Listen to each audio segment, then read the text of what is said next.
Okay, let's go ahead and get started. Thank you everyone for joining us today. This is an online information session for the USC College of Nursing. Today's session is going to go over our PhD program in nursing science. Before we get started, I do have a few housekeeping items that will kind of help the session run a little bit more smoothly. It is helpful if you give your name when you ask a question. Also, when you're not talking, it does help if you mute your microphone. That'll help cut down on some of the background noise or maybe an echo. So, all right. And also, I do want to say that this session is being recorded, and I'll share a copy with everyone within the next day or two after we finish this. So, all right, let's go ahead and get started. So this is the format of today's meeting. We've got a PowerPoint presentation that will take about 30 minutes to get through.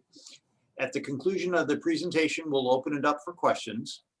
Having said that, this presentation is very informal, and you're certainly welcome to ask questions at any point throughout the session. If you do have a question that's addressed maybe in another minute or two on one of the later slides, we may ask you to put that question on hold briefly until we get there.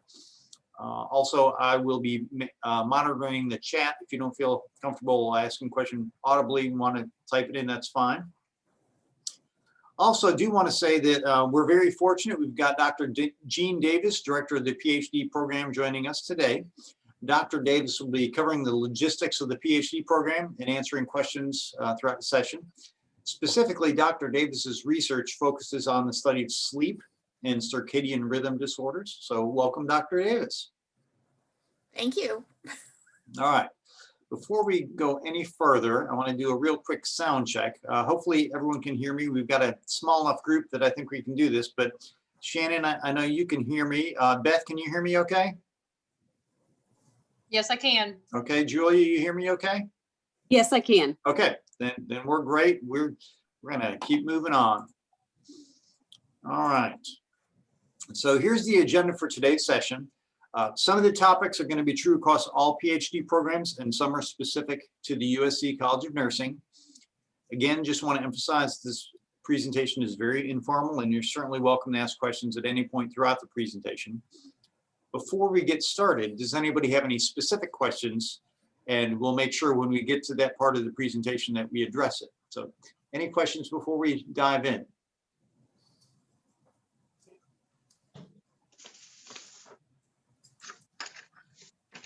Oh, I see I've got a few other people who have joined us. So welcome Mia, Nazgul. Who is JWC? That's Jennifer Cobb. Jennifer Cobb, great, okay. And as I mentioned earlier, I'll be sending copies of this recording to everyone. I want to make sure that I have everyone's contact information. Okay, and Rebecca, what's your last name? Kemp. Kemp, okay, great. All right, great. And so I just want to make sure I've got everyone. I got Rebecca Kemp, Nelsie Gauger, Jennifer Cobb, Nazgul Begum, Mia Barron, Beth Neese, Julia Dunham, and Shannon Gooding. Great, good crowd. Thank you all for joining us today. If for some reason you don't receive the presentation within, let's say by noon tomorrow, please shoot me an email and I'll make sure that I get it to you. Sometimes people participate and I either have overlooked their email address or something happens with it. So, all right, let's go ahead and move on. At this point in this session, Dr. Davis is going to go over take over and give us an overview of the program. So Dr. Davis. Okay, thank you, Scott. And welcome everyone. I'm very pleased to hear that you're interested in our PhD program. I just want to go over a few things with you, including some things to know about the PhD versus the DNP, plus what we focus on here at USC in terms of our PhD program and our curriculum.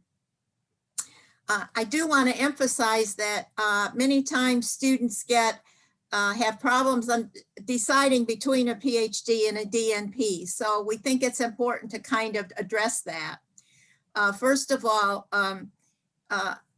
PhD is a terminal degree in all professions. You can't get a higher degree than a PhD.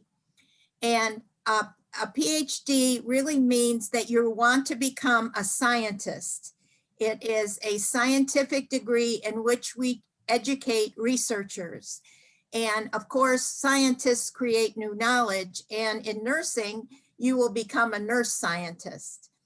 One of the nice things about getting a PhD in nursing is that you have lots of options for your research career. Of course, many go into academia, but now we also have all kinds of clinical settings that nurse scientists are hired in. Particularly, you see more and more hospitals. Yesterday, I happened to be on a national call with the National Institute of Nursing Research, and the director of nursing at Boston Pediatric Hospital. For 20 years now, they have developed a nursing research program that is run by nurse scientists so that the care of patients, it becomes evidence-based. So that's just an example. There's also all kinds of opportunities in government, such as going to NIH and in various industries throughout the country. The DNP is more practice focused rather than scientific approach. And it's more quality process improvement. So there's a lot of evidence-based work done by the DNP, but that evidence is based on the knowledge that a PhD nurse scientist has provided. So the DNP is more if you're practice focused. If you want to be a clinical practitioner, a lot of our executive leaders hold DNPs today. And it's more if you're going into a leadership type role, particularly in the practice side.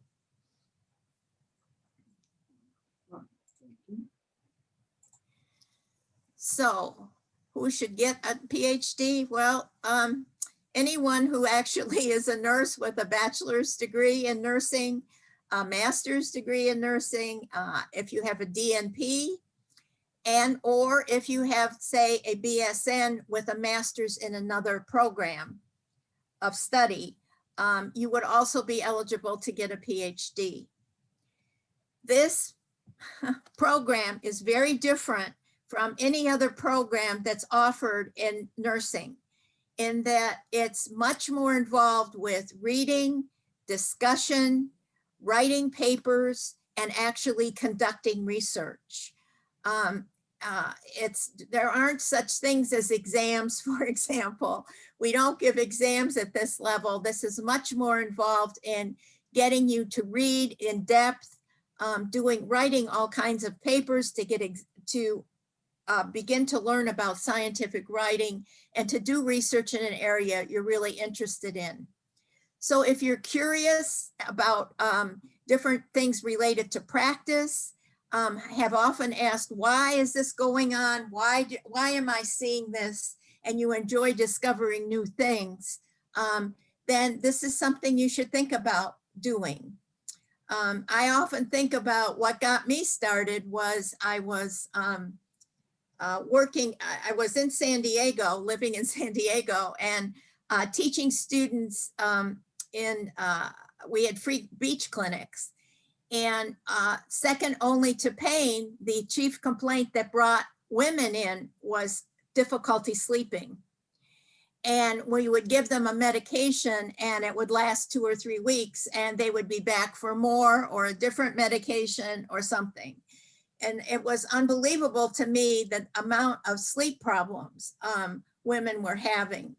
And so when I looked into it, there wasn't one study that had looked at women's sleep at the time. The only sleep research that was being done were on male medical students. And so it made me really curious to learn more about what was going on with these individuals and why they were having so much trouble. And that's what started out my career in sleep. So it's just an example of being curious about something you see in practice or with your patients or with health outcomes, and you want to have a bigger influence on learning more about it so that you can contribute to not only the science of nursing, but to better health outcomes in the community. And again, I want to emphasize in nursing, probably unlike some other PhD fields, there are many opportunities for where you can get involved in terms of your career: academia, government, health systems, and industry.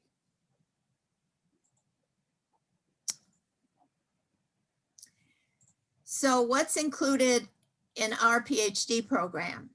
Well, you will take a series of core classes that everyone must take that involve understanding the what it is to become a nurse scientist, understanding the role, statistics, research methods. You will also be taking courses in the scientific knowledge that contributes to nursing. And in addition to the core classes, you will also have elective courses. Usually these elective courses are in areas that you're really interested in. So for example, if you were interested in, let's say, maternal child health, you would be taking courses in elective courses that would support what you want to study in maternal child health. You will also have mentored research experiences. One of the unique things about our program here is that you are assigned a research mentor from the very first semester you enter. And you work with that mentor to learn research, not only their research, but also they help you with the research that you want to do. And as part of that experience, we actually pay your tuition because you are working with a faculty mentor.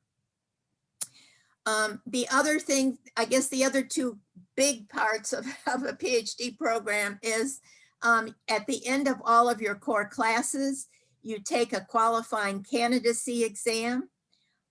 This consists of a written and an oral exam right now. It covers the work that you've been doing in your core classes. Once you go through, you become a candidate, a PhD candidate. When you pass that exam, you move on to the dissertation, and that's the last portion of the program. It's about 12 credits, and you work on a dissertation proposal, which you must defend. And then you can go ahead and collect your data and conduct your research. And then when you're all finished and write your final dissertation, you defend it orally. So that's kind of a really brief overview of what the program involves. Dr. Davis, do many of the students get their dissertation published? Usually they get not only the dissertation published, but different parts of the dissertation. We actually have you publish the background for your dissertation, your methods and your results, and those become chapters in your dissertation. We like to have you publish while you're a student, because when you graduate from a PhD program, no one really cares about your GPA, but they do care about what is your program of research, what have you published, what have you presented. Those are the things that are important when you get out of a PhD program.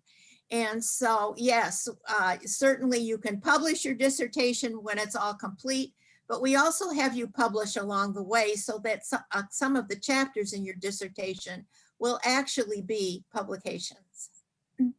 Thank you.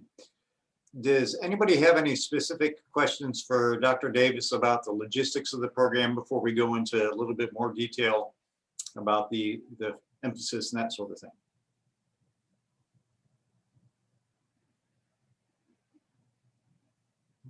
Not hearing any, I'll take that as a no, and we will continue.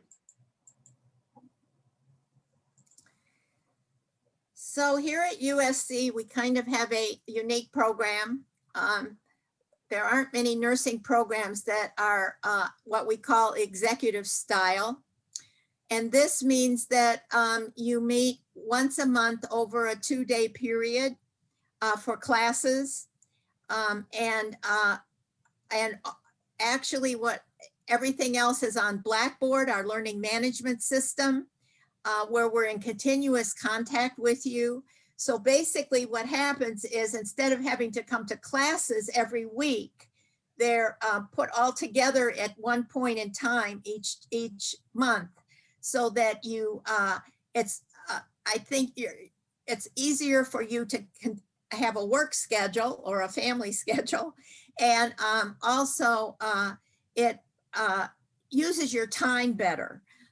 Instead of running back and forth to classes, you can actually have more time to do the work in between. You will all have an individualized program of study, in that we set up a program of study for you from the beginning. And that includes the electives that you're going to take along with the core courses. You have, and again, I already told you that we will assign you a research mentor at the time. And this is usually someone who has expertise in the area that you're interested in studying. We think it's really important that we have people here to support the kind of research that you want to do. You also will have the opportunity for doing interdepartmental research. We have several faculty who actually come from different departments, such as public health and social work. But in addition, there are other departments that we can help you collaborate with, so that you can have other people on your research team that in fact give you expertise in the area you're interested in. And there's also the opportunity to get a certificate of graduate studies. And I actually will let Scott talk more about that later. As I mentioned before, there's full funding available for your tuition. So in the first 2 years of the program, which is the core courses that we talked about, you will have full funding for your tuition as long as you go full time. And I will tell you that we really want you to go full time, because we want you to stay with your cohort. Once you get off of that, it makes it very difficult to get through the program, since we only offer the courses once a year. But there is full funding tuition available. I will tell you right now, there's very few programs in the country today that offer that. That's one of the issues I hear talked about all the time across the country, is that there isn't funding available for doctoral students to go to school. And then when you get to your dissertation, there will be additional funding available through fellowships. And we really encourage all students to apply for fellowships, so that you will get some monies to help you do your research. And this is just part of learning how to get funded, because in order to continue your program of research, you're going to need funding throughout your career. So again, these are all things that we offer as experiences, so that you can be successful when you get out. Dr. Davis, I know pre-COVID, the program also paid for students to attend one conference a year. Is that still kind of the plan moving forward? Right now, they are going to one conference in the second year. And that's right now, of course, virtual. It's not, but we do pay for that. And they do go to our national Advances in Nursing Science Conference, where you get to meet nurse scientists from around the country and the research that they're doing. It's gotten a little complicated because of COVID, but we do it, at least in the second year. You have that opportunity to get to know nurse scientists and the work that's being done around the country. Okay, good. Before we move on, I just want to address one or two things. So for, Dr. Davis mentioned the executive style delivery. So this is not necessarily how it's happening right now due to COVID, but typically you would be on campus one weekend a month. So in the fall, it would be four weekends. In the spring, it'd be 4 weekends. So typically it's a Friday and a Saturday. Okay. And then wanted to address the certificate of graduate studies. So on the previous slide, Dr. Davis mentioned there'd be some core classes, but then you have the electives that give you an opportunity to specialize within a certain area. Well, depending on what you want to specialize, the university has different certificates in different programs. So if you wanted to focus on, say, women's health, if you take all your electives within women's health, you can actually get an additional certification in women's health. Or if you had an interest in public health, if there appropriate courses are offered there that would count towards your program and you satisfy the requirements for a certificate, that would be an option as well.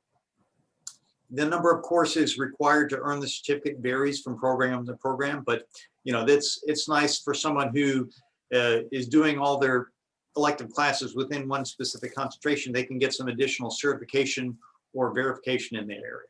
So, okay, hold on just a second. I see that somebody submitted a question here. So Nelsie asks, with COVID, are students still attending once a month? Dr. Davis, you want to address that? Yes, but we're not doing it on campus. It's all virtual. So for example, this weekend we have our classes and we hold them face-to-face virtually. So it's the same classes and everything.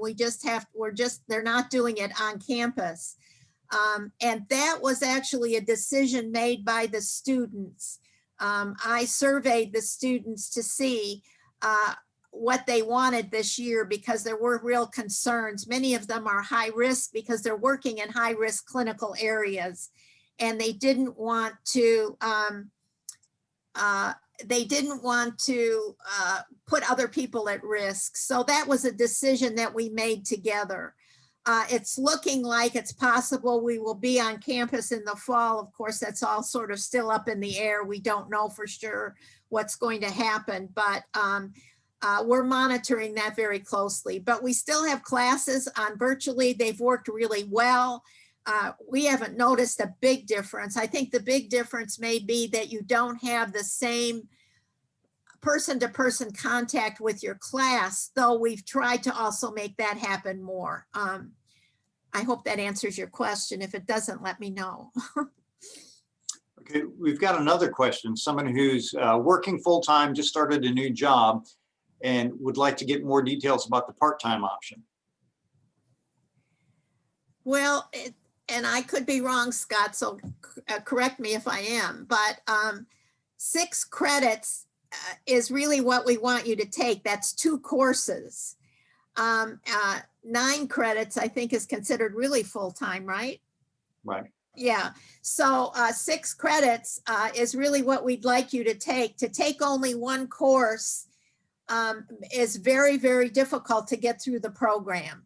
You would be going for like 6 years or 7 years because you could only take 1 course at a time. And then it's very difficult because of our curriculum. Our courses build on one another. So that that's another difficulty. So if you can take 6 credits, which is 2 courses, which all of our students do, and they all work full time. Some of them have changed jobs 2 and 3 times while they've been in the program, and they really haven't had trouble keeping up. But I'd be willing to talk to you and more, individually if you've got issues related to that. But I think you could do it with 6 credits. I really do. Yeah, and part of the schedule depends on what your education level is coming into the program. Typically, if you come in with a DMP, then you're scheduled to do 2 classes per semester. If you're entering with either an MSN or a BSN, you're scheduled to do 3 classes a semester. As Dr. Davis said, we'd like to see you stay on schedule if possible, because again, courses are only offered 1 time a year. So if you get 2 of the 3 in the fall semester, well, you're not going to be able to pick up that 3rd one until the following fall, and that they have some long-term consequences downstream. So there was another question about the the actual time of the schedule of the classes, Dr. Davis? So what time do the classes meet on Fridays and Saturdays? Okay, well, currently they meet at, on Fridays, they meet from 8:30 till 12:30 in the morning.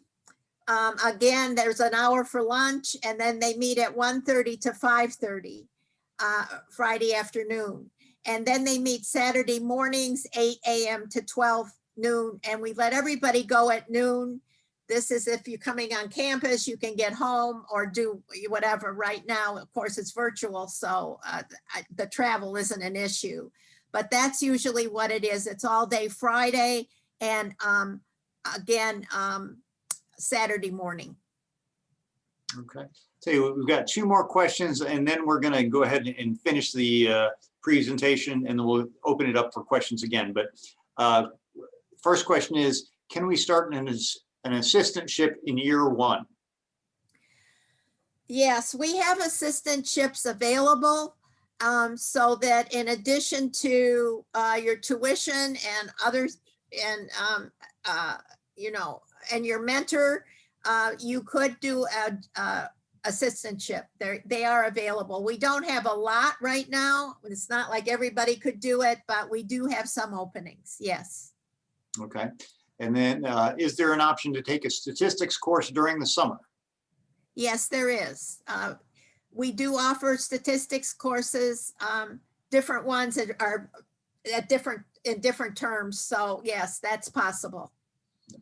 And I'll also say summer are a good time to get some of your electives knocked out of the way. Yes, Yeah. I agree. That's very true. You can get some of your electives out of the way in the summer. Okay, let's move on, and we'll have some time at the end for additional questions. So what are the research strengths here at USC? I just want to say that maybe even before we start this, is that it's really important to us that we be able to fit with what you want to do. And so knowing where our experiences are here and what our focus is in research is important. So we have an area called signature science, in which we have faculty who are researchers in cancer survivorship, in chronic health conditions.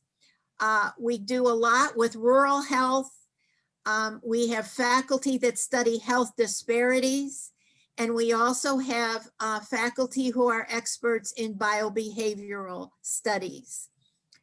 We have an area called emerging science, and this involves technology and health. For example, big data and how you use big data to study different problems. Mental health is another emerging area, and also family and child health.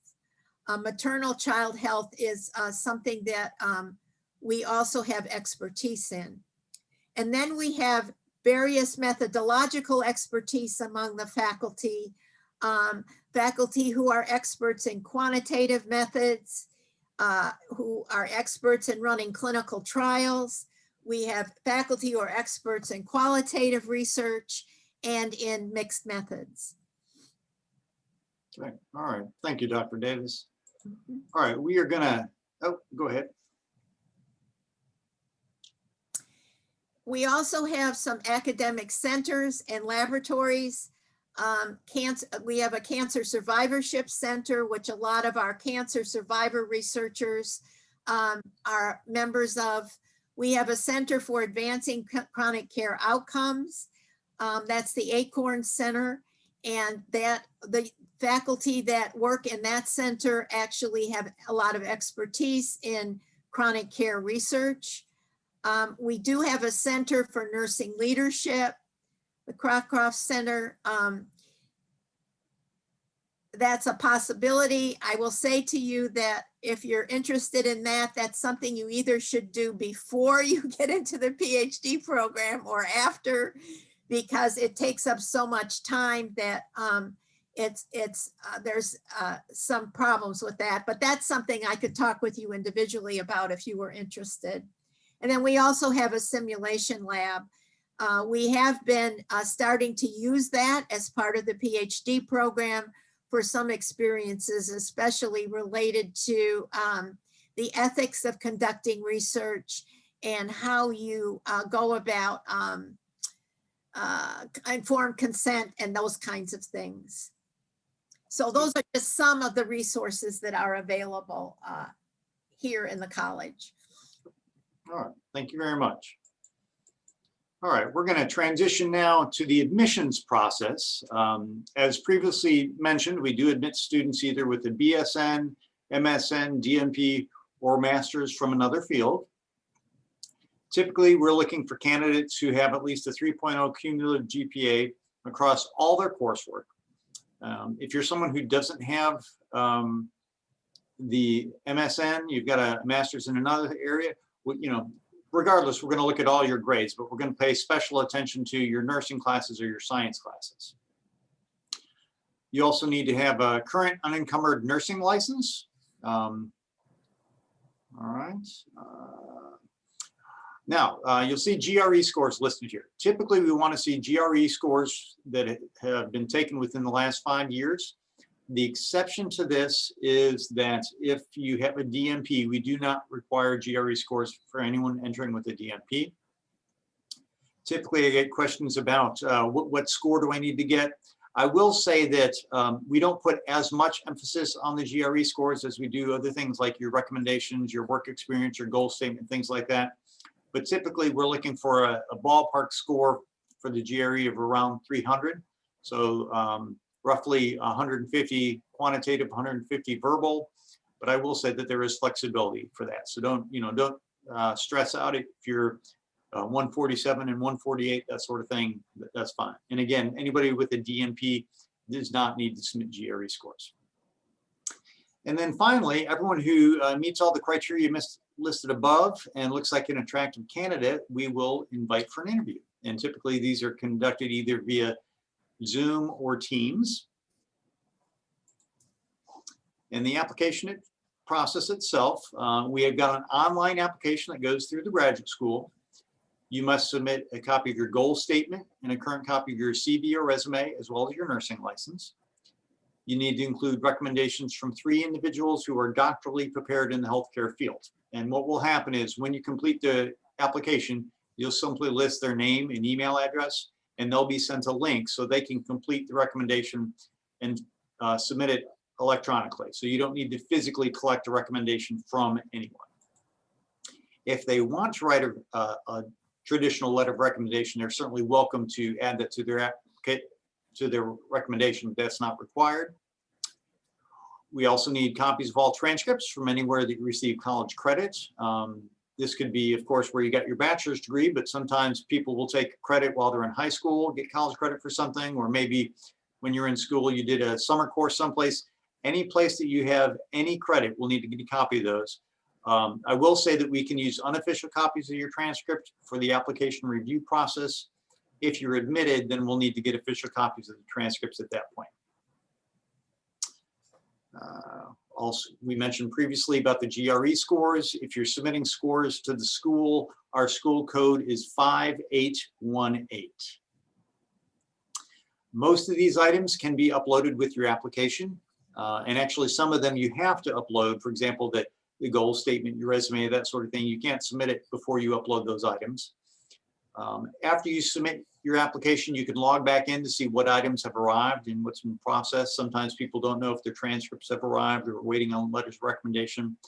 I will also say that once your application is submitted, I'll go ahead and take a look at it. I'll reach out to you to let you know what we've got, what's still outstanding.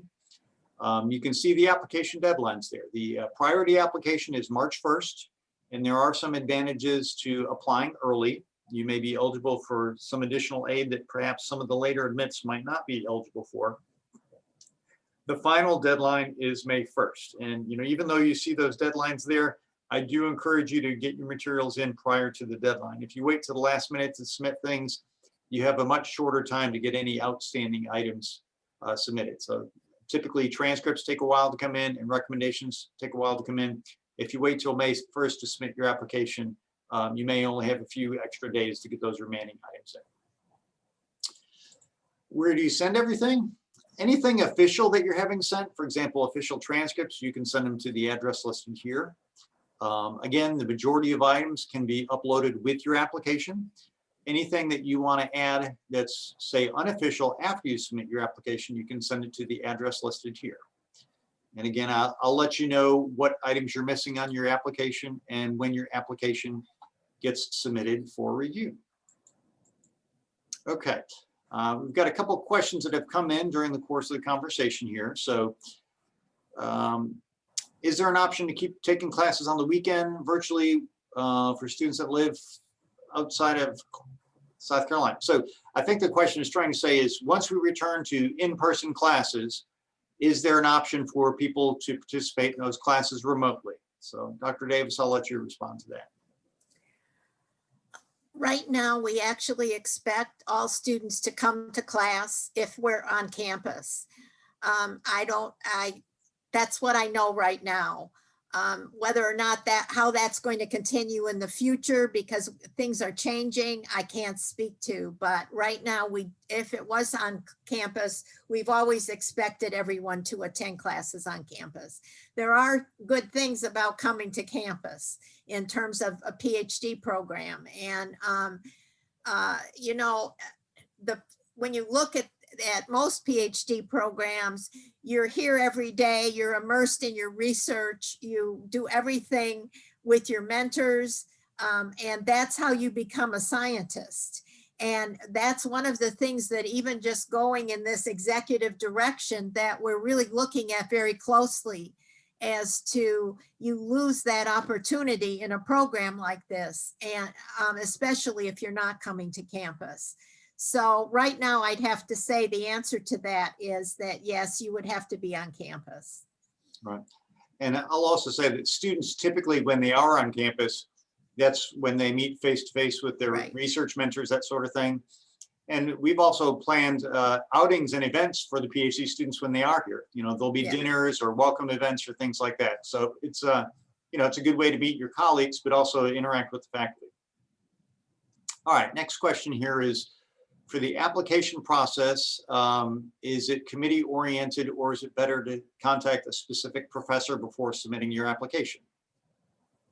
Dr. Davis, do you want to respond to that?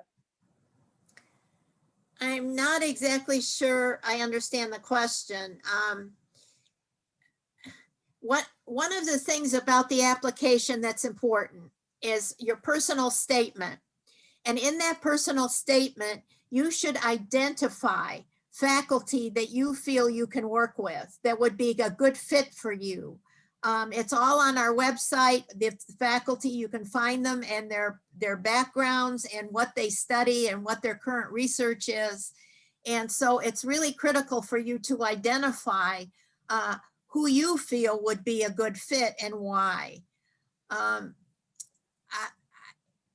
I guess I don't understand maybe I need a little more information about the question. Yeah, well, and I think what it's saying is, do you need to reach out to a faculty member ahead of time to be kind of encouraged to apply, or can you apply without it? Oh, I don't think you don't need to reach out to any faculty member. You certainly can, you're welcome to, but that isn't necessary, no. All right, good, all right. And I got another question here. Someone's planning to take the GRE in a couple weeks. Is there a deadline to submit the scores? So we can't forward your application for review until we receive all items. So, you know, feel free to submit your application if you've got everything else ready. And then we'll just be waiting on the GRE scores. Once those come in, then at that point, your application would be complete and we could forward your application for review. So good. We've had some great questions so far. All right. What other questions do people have? And again, feel free to either type them in the chat box or just speak up and ask them. Hey, Scott, I have a question. Go ahead. My question, I think it's in the chat box. I don't know if you saw it, but had to do with how many students per cohort and the time frame for the full-time option. Okay, I'm sorry, I did not see that, but Dr. Davis, how many students are you hoping to admit? Somewhere between 10 and 12 students. we hope to admit. So it's somewhat flexible in terms of that, but it's around 10 to 12. And the length of the program, is that what your question is? It relates to the core classes before your dissertation is 2 years or 4 terms, okay? Or 4 semesters. And then the dissertation, of course, that depends on your dissertation. Some people can do it in a year. That's kind of fast, in my opinion, but it very much depends. Dissertation has to be flexible because you don't know recruiting participants for your study, how long it's going to take to do the data collection. All of those become things we just can't, predict. So that's somewhat flexible, but a year to 2 years dissertation.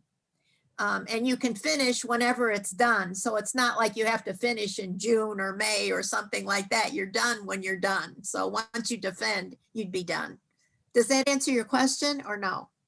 Yes, ma'am, it did. Thank you so much. Okay, you're welcome, Mia. And I'll also add that anyone entering with a BSN should probably plan to add at least another year's worth of coursework, because they'll have some basic general classes they need to do, master's level classes on top of the core classes. Okay, other questions? I've got a quick question that's a little bit more related to the process. And I think you touched on it, Scott, a little bit, but so I've completed almost everything except my personal statement. And I've really been kind of dragging my feet with the GRE just because of COVID and the testing requirements. I personally have a laptop that's given to me by my company that I work for, so I can't load any of the artificial intelligence programs that allow you to take the GRE at home. So do you have any suggestions for that? Okay, so good question. So first thing is, you kind of alluded to this. I would, certainly prepare for the GRE. Don't just go in there blind to take it. And, there are sample tests online. You can do things like that. If you're not able to load the software, I know GRE now does have the test at home option. If that requires loading software on your laptop to do that, then I guess you'd need to look into, what test sites would be open. But I do know that we've tried to be real accommodating. GRE changed on COVID. Everybody kind of had to reassess and monitor things and adjust as appropriate. The only other suggestion I could think of is maybe if you have a friend or a neighbor who might have a laptop that you could load some software on temporarily to test that way. That probably will happen. No, okay. Sorry, Jennifer. I know. I know that some of the other schools have waived it again for this year. I think the School of Public Health did. So I just didn't know if that was going to be an option for the School of Nursing. We did last year, but since the ETS, Educational Testing Service, is now offering testing at home as an option, truthfully, we haven't pursued that. So if we get to a situation where somebody just is not able to test, we will explore that option, but we'd prefer to see a GRE score if possible. Okay, but we still can submit and hit submit on the online application before we complete the GRE. Oh, absolutely. Yes, ma'am. Letting you know. Okay, Yeah. Perfect. Thank you. Other questions?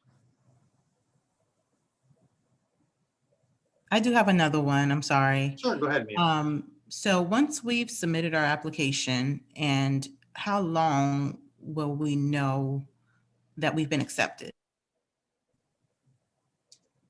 Dr. Davis, do you want to address that or you want me to address that?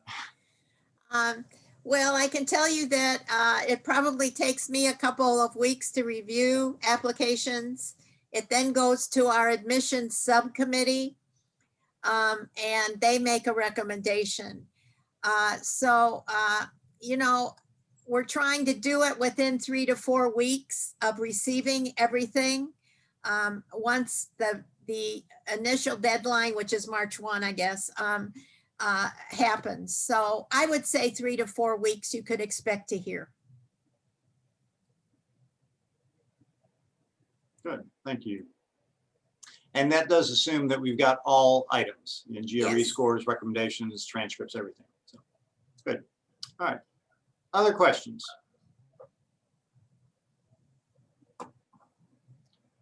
Tell you what, while you're pondering your questions, I've included a few links here. The first is simply the link to the graduate school application. The second one is specifically to the PhD website, and the third one is to the FAQ page. And again, I'll be sending everyone a copy of this presentation, so don't feel that you have to try to write all this down. When you get the presentation, you'll be able to have access to that. Also, here's Dr. Davis's contact information and my contact information. Don't hesitate to reach out to either one of us if you have any other questions along the way. But all right, so according to my clock, we've got about 10 to 12 minutes left. Do want to be respectful of your time, but this is a great time while you've got us to ask your questions. Dr. Davis and Scott, when do the live interviews take place? Do they take place during your process of the review or during the subcommittee?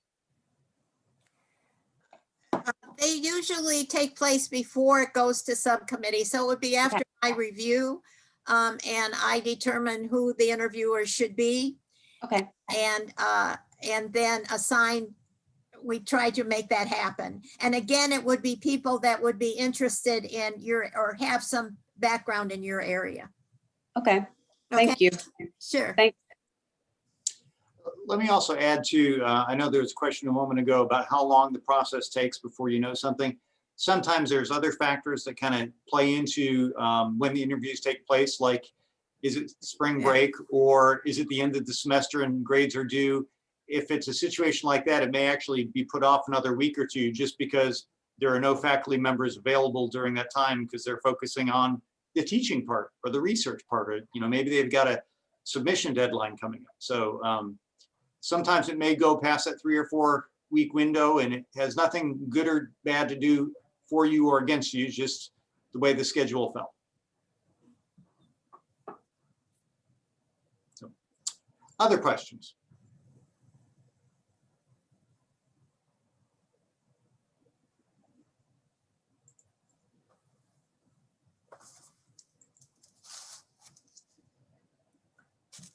You know, I do have one question regarding the statistics course, because on your website, it just says statistics course. Is there an actual number that I can look up for the summer course that's offered?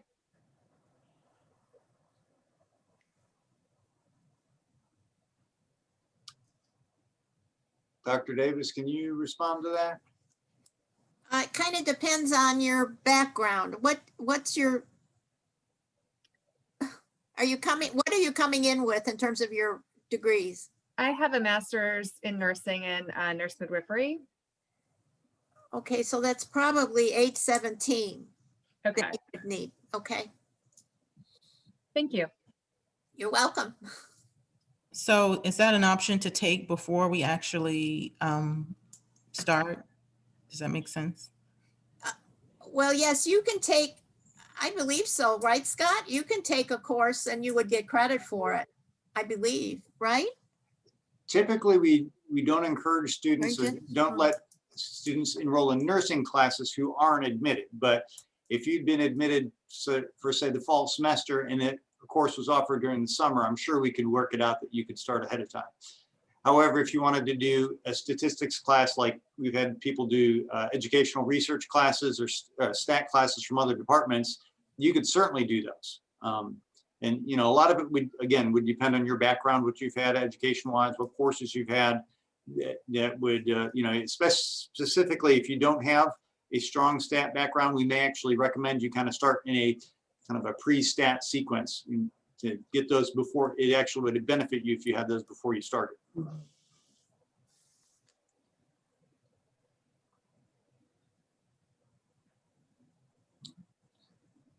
What other questions?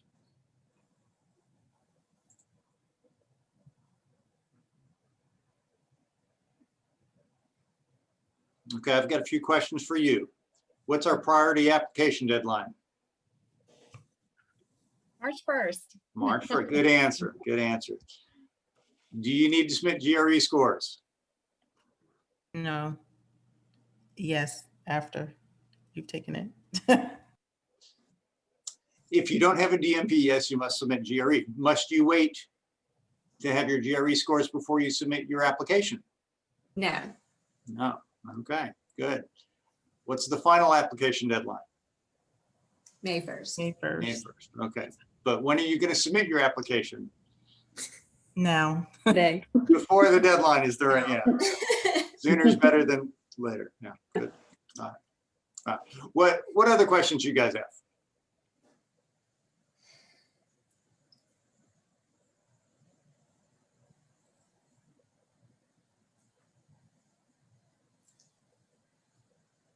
I don't have any. Thank you very much, though, for your time today. It's very helpful. Well, I'm glad you could join us. I'll tell you what, it sounds like most people are questioned out, which I certainly understand. Again, I'll be sending a copy of this presentation to everyone, so you should get it hopefully at the latest tomorrow morning sometime. If you do have any other questions, don't hesitate to reach out. Either Dr. Davis or I would be happy to answer any questions you have, and we will be watching for your applications. Thank you. Thank Thank you. you, everyone. Thank you. Thank you for your interest. We're very pleased to answer any questions that you have or help you in any way we can. Thank you. thank you.